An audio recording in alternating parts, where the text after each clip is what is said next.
Assalamualaikum warahmatullahi wabarakatuh. Sebelumnya, perkenalkan nama saya Cindy Hayati, peneliti dari Tabel. Sebelum acaranya dimulai, ada beberapa informasi yang ingin saya sampaikan terkait kegiatan yang diselenggarakan oleh Tabel.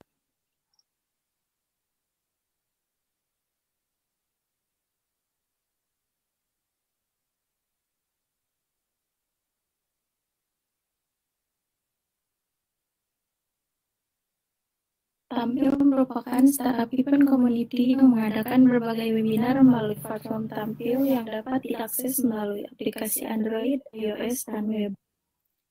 Webinar terkait IT, AI, dan bidang lainnya setiap harinya ada di Tampil. Jangan lupa untuk download aplikasinya dan ikuti eventnya serta komen dan berikan rating 5 di aplikasinya.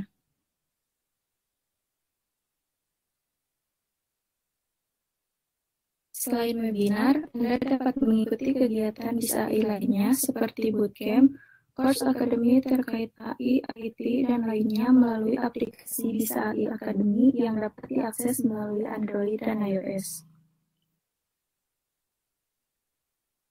Saat ini juga kami memiliki beberapa program unggulan. Yang pertama, Masterclass dan On-Job Training Backend Intensive Program. Yang kedua, Masterclass dan On-Job Training Front-End Intensive Program. Dan yang ketiga, Masterclass dan On-Job Training Data Science Intensive Program.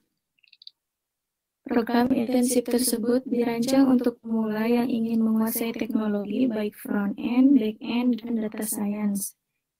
Output dari program ini diharapkan semua peserta akan mendapatkan pekerjaan pada bidang tersebut.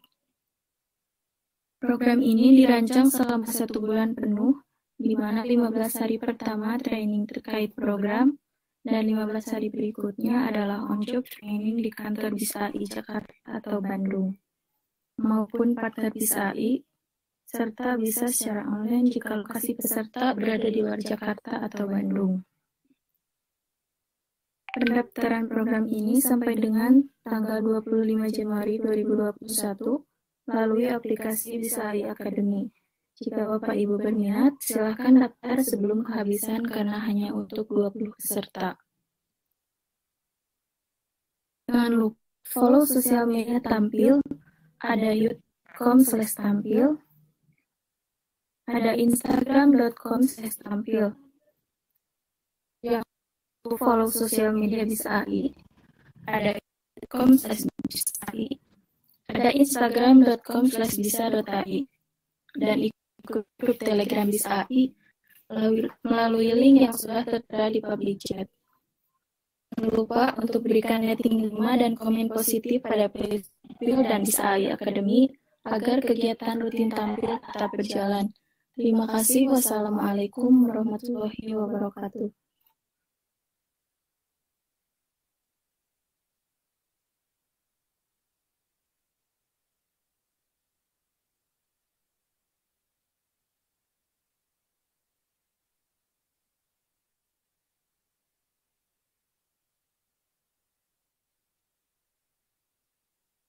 Cek.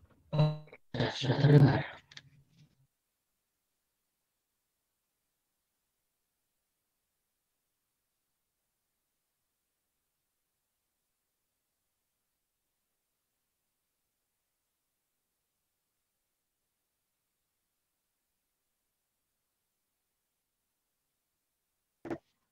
Oke, sebelumnya Assalamualaikum warahmatullahi wabarakatuh. Selamat datang ya. Pada kesempatan kali ini akan membahas materi mengenai tutorial aktuator dengan Unify. Oke, kita langsung saja mulai ya ke materinya.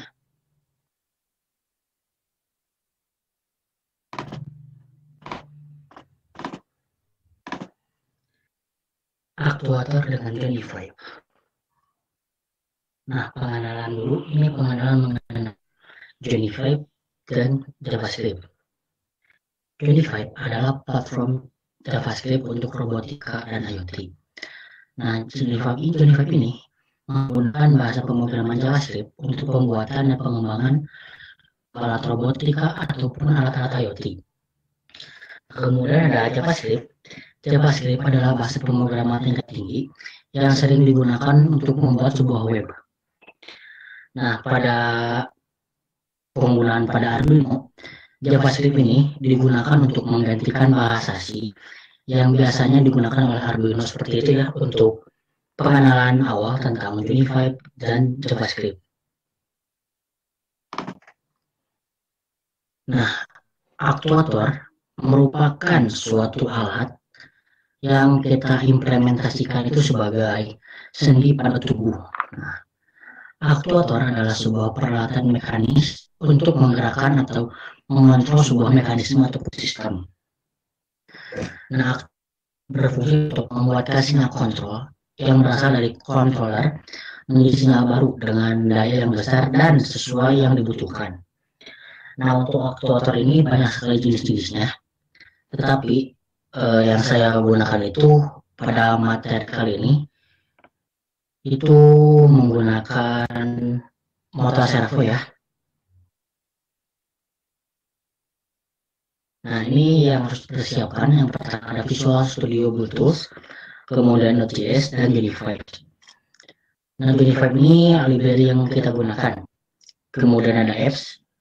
Apps yang digunakan ini untuk membuat pemrogramannya ya. Untuk pembuatan pemrograman JavaScript, kita bisa menggunakan Visual Studio Code ataupun Notepad++ ya. Kemudian Arduino IDE yang berguna untuk mengirimkan sebuah firmware atau penguploadan firmware kepada board Arduino Uno. Sebentar ya.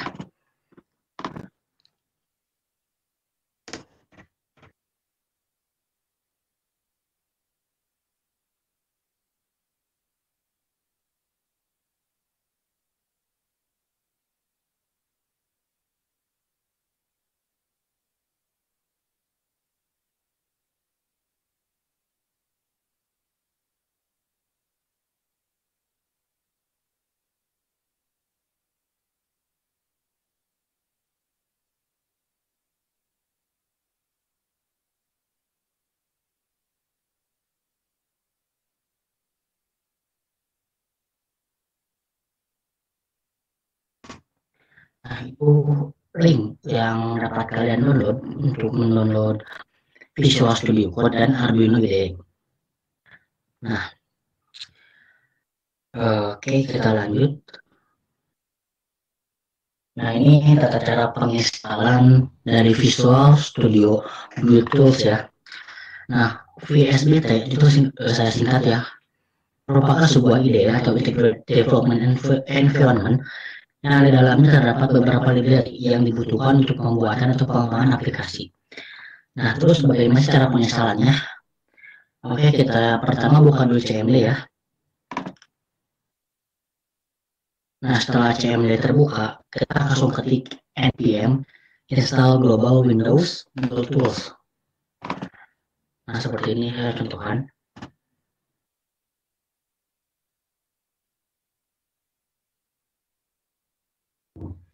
Nah, kita buka CMD ya. Nah, ini udah CMD.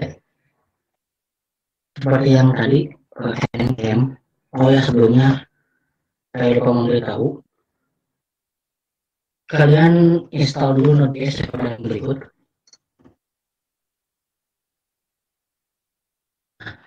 Kalian ambil aja yang LTS-nya ya.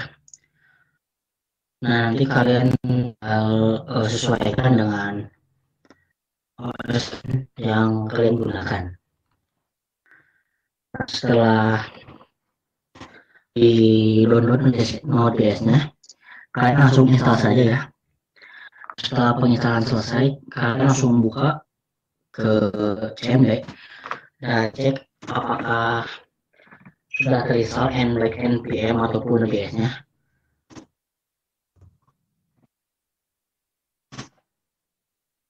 Nah, kita cek dulu npm-nya ya, apakah sudah terinstall atau belum.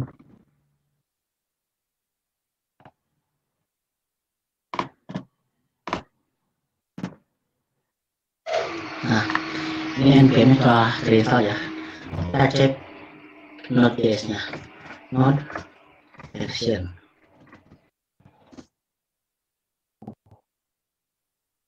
Memang versi saya lupa untuk pengecekannya kayak gimana. Terus kita tes. Nah, kita langsung ke yang tadi ya, install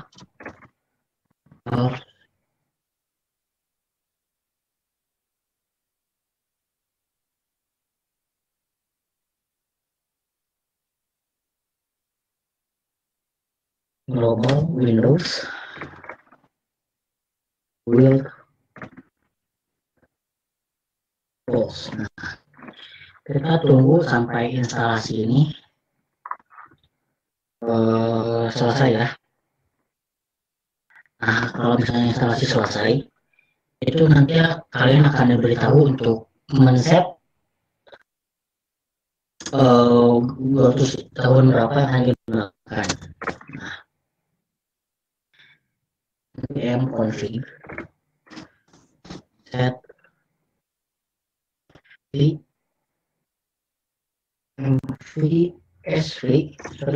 MSVS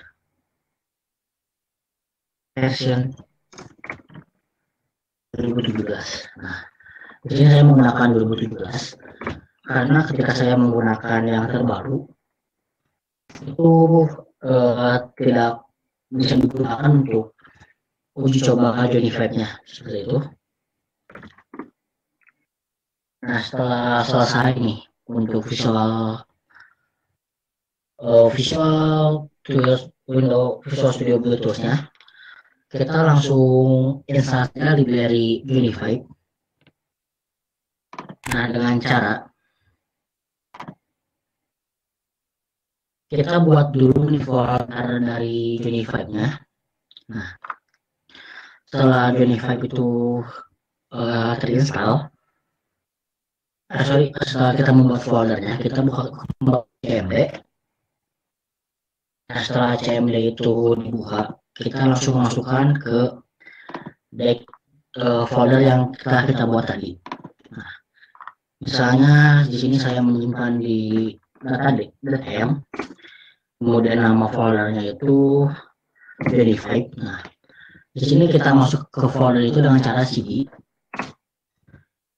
Johnny Five ya. Nah, ini lalu kita enter. Nah, di sini kita langsung saja install dengan cara npm install Johnny Five. Nah, setelah terinstall ya, nanti akan diberitahu seperti ini ya. Kita coba npm install Johnny Five. Nah, ini sedang proses penginstalan ya, kita tunggu saja beberapa saat.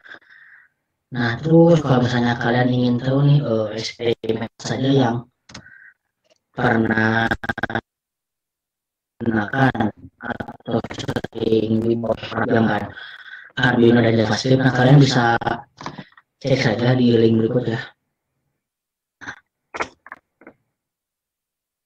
Ini sedang penginstalan dari Johnny Five-nya, itu kita tunggu saja beberapa saat.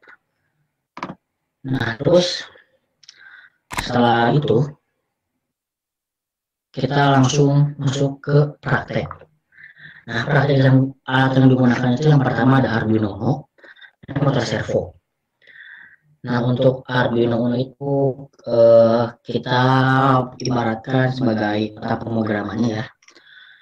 Nah, Arduino Uno merupakan sebuah komponen elektronik yang sangat sering kita jumpai. Nah, Arduino ini juga direkomendasi oleh orang-orang untuk kita yang ingin belajar mengenai elektronika yang berbasis microcontroller. Nah, Arduino ini menggunakan chip dari Aviara 328.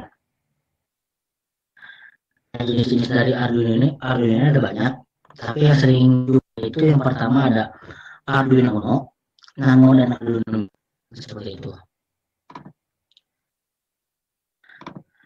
Nah, langsung kita masuk ke pengertian motor servo ya. Motor servo adalah sebuah perangkat atau aktuator putar yang dirancang dengan sistem kontrol umpan balik atau loop secara tertutup. Nah, sehingga dapat di setup atau diatur untuk menentukan dan memastikan posisi sudut dari poros output motor. Nah, porosnya itu dari yang ini di dalamnya. Nah, motor servo ini merupakan perangkat yang terdiri dari motor DC, serangkaian gear, rangkaian kontrol, dan potensiometer.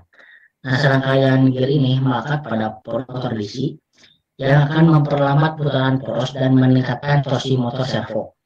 Sedangkan potensiometer dengan perubahan resistansinya saat motor berputar berfungsi sebagai penentu batas posisi putaran poros motor servo.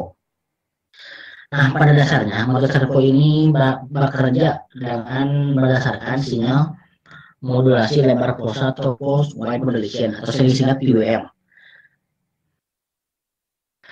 menggunakan kabel kontrol. Nah, kabel kontrol ini mengontrol dengan cara memberikan pulsa sinyal yang dimana akan menentukan posisi sudut putaran dari poros motor servo.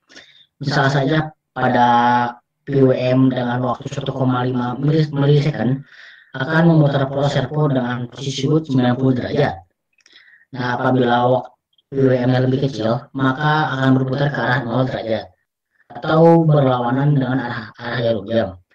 Nah, sedangkan jika PWM-nya lebih besar dari 1,5 milisecond, maka poros servo akan berputar ke arah 180 derajat sesuai dengan arah jarum jam. Nah, keunggulan dari motor servo ini yang pertama, tidak bergetar dan tidak beresonansi saat beroperasi. Daya yang dihasilkan sebanding dengan ukuran berat dan motor. Nah, penggunaan harus listrik sebanding dengan beban yang diberikan. Resolusi dan akurasi dapat diubah dengan hanya mengganti encoder yang dipakai. Tidak berisik saat beroperasi dengan kecepatan tinggi. Nah, selain itu juga, motor servo ini memiliki kelemahan. Yang pertama, memerlukan pengaturan yang tepat untuk menstabilkan umpan balik. Kemudian motor menjadi tak terkendali jika encoder tidak memberikan umpan balik. Dan yang kemudian beban berlebih dalam waktu yang lama dapat merusak motor. Nah, saya sambil memperlihatkan dari ini ya sisi hasil dari Unify-nya. Nah, selain itu juga motor servo ini memiliki 4 jenis. Yang pertama itu ada potential rotation atau motor servo standar. Kemudian ada continuous rotation atau motor servo yang dapat berputar 60 derajat. Kemudian ada linear servo motor dan yang terakhir boosted DC motor servo seperti itu. Nah, ini hasil dari instalasi Unify ya. Nah, seperti ini. Oke, kita lanjut ke codingannya. Nah,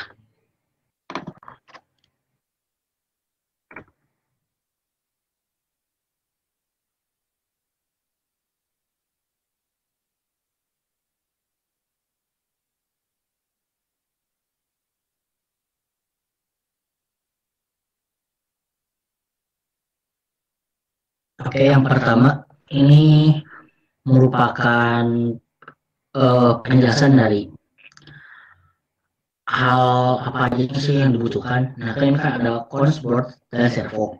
Nah, board yang dimaksud ini ada Arduino Uno dan servo adalah aktuator yang digunakan. Nah, Unify ini itu ada library yang digunakan, jadi kita require Unify. Kemudian ada ini yang lain buat cons board, new board. Nah, yang berguna sebagai pemanggil board dari Arduino seperti itu. Nah, kemudian yang kelima itu mengenai servo, servo 10. Nah, maksud hitung 10 ini adalah menyatakan pin 9, pin 10 sebagai pin yang dihubungkan dengan Arduino. Nah, kemudian yang terakhir ada servo sweep, digunakan untuk menggerakkan motor servo dari sudut 0 derajat sampai 180 derajat secara berulang-ulang. Nah, seperti itu ya.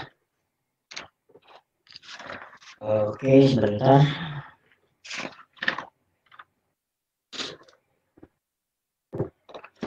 Oke, saya siapin dulu kamera ya untuk memperlihatkan dari hasil dari motor servo. Oke, sebelumnya kita pastikan dulu nih, kita menggunakan library khusus yang harus kalian upload kepada papan Arduino, yaitu standar Piramata. Nah, oke, kita ini dulu ya. Nah, kita buka Arduino IDE. Nah, terus kita ke file, terus examples dan ke Piramata. Nah, nanti kalian gunakan yang standar Piramata Plus ataupun yang standar Piramata biasa. Nah, terus ketika sudah di ini, kita cek di tools Arduino Uno. Boardnya itu Arduino Uno ya. Kemudian ada COM17 itu port yang digunakan oleh Arduino. Nah, setelah itu kita tinggal upload saja codingannya.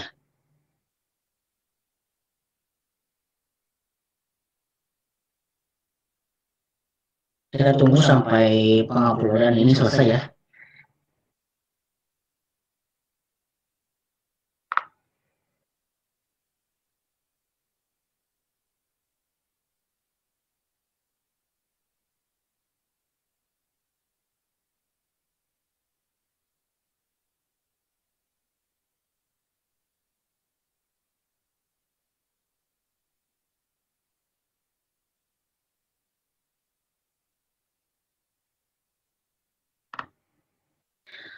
Nah, ketika sudah selesai penguploadan dari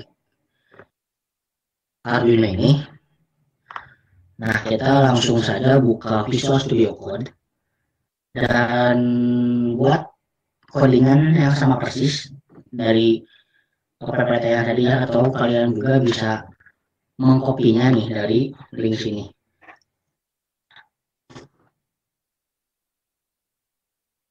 Nanti kalian tinggal copy saja dari link ini ya. Soalnya link ini rekomendasi untuk kalian belajar library Johnnyfive ya. Nah, servo. Kita copy saja codingan ini. Dan kita masukkan ke Visual Studio Code. Nah, di situ kita ini simpan dengan initial.ts ya.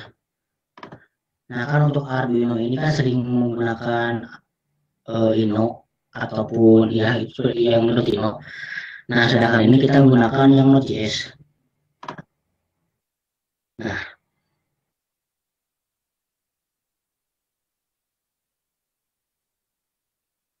oke, sebentar ya.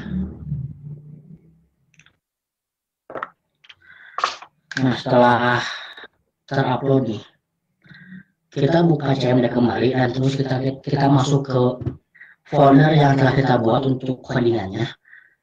Nah, di situ kita jalankan dengan cara node. Nama filenya itu servo.js.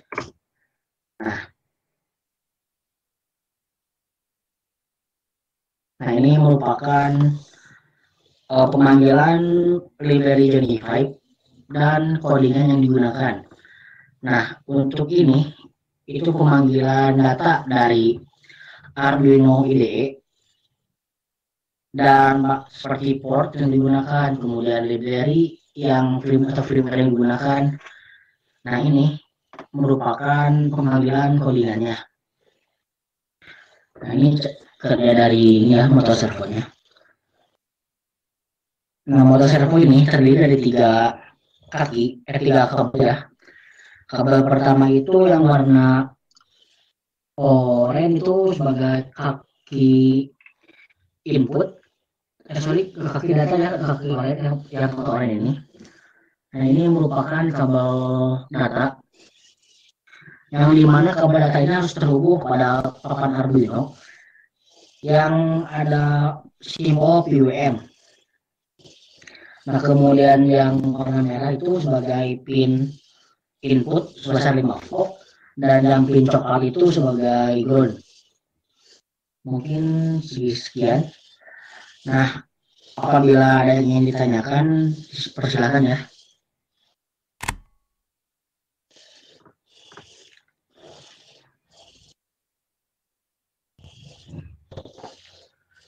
Nah, untuk pencarian firmware-nya itu sangat mudah. Nah, nanti kalian tinggal buka link yang juniper.io. Nah, nanti kalian tinggal, sorry. Nah, kalian bisa pergi ke juniper.io lagi untuk pencarian firmware Viramatanya, atau kalian tinggal cari sendiri di Chrome ya, atau di Google langsung.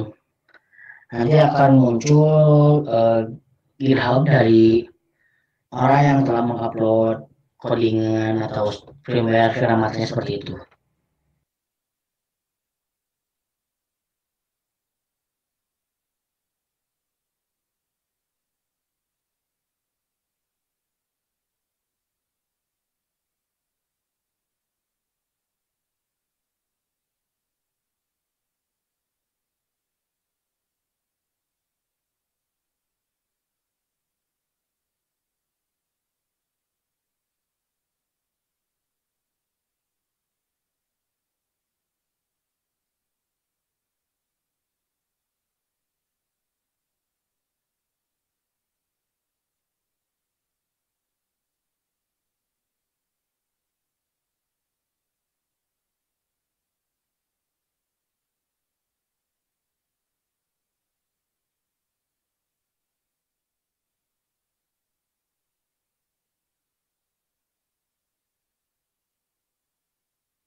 Baik, apakah ada yang ingin ditanyakan sebelum saya tutup materi hari ini?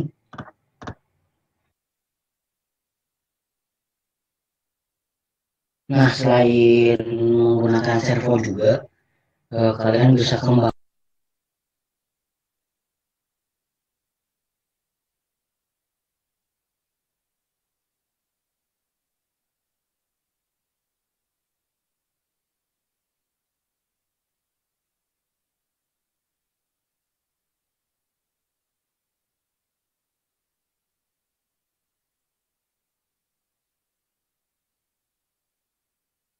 Nah, selain menggunakan servo juga, kalian bisa menggabungkan potensiometer dengan motor servo, yang dimana nanti perputaran tersebut bisa kalian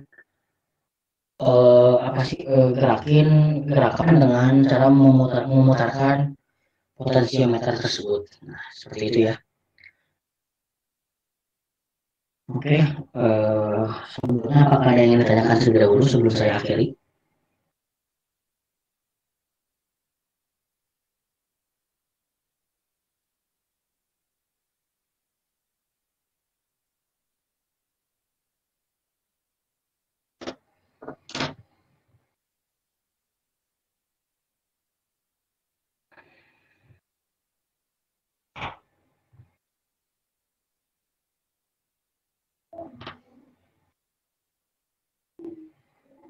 Nah, eh, saya carikan dulu link dari standar Viramatanya ya.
Sepertinya tidak ada yang ingin ditanyakan.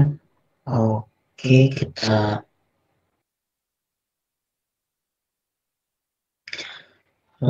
saya ingin memberitahukan.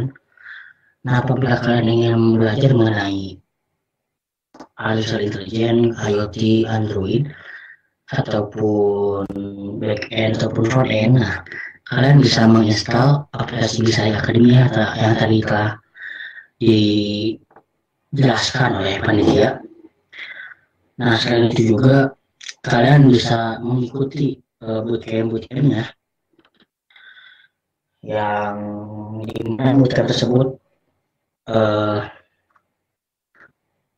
memberikan pengetahuan tambahan mengenai penjelasan dari IoT, kemudian implementasinya apa saja, dan yang lainnya. Nah, kemudian ada juga yang masterclass persuasi pun, yang dimana itu hanya 20 orang peserta yang akan diikutkan selama masterclass persuasi ya, seperti itu.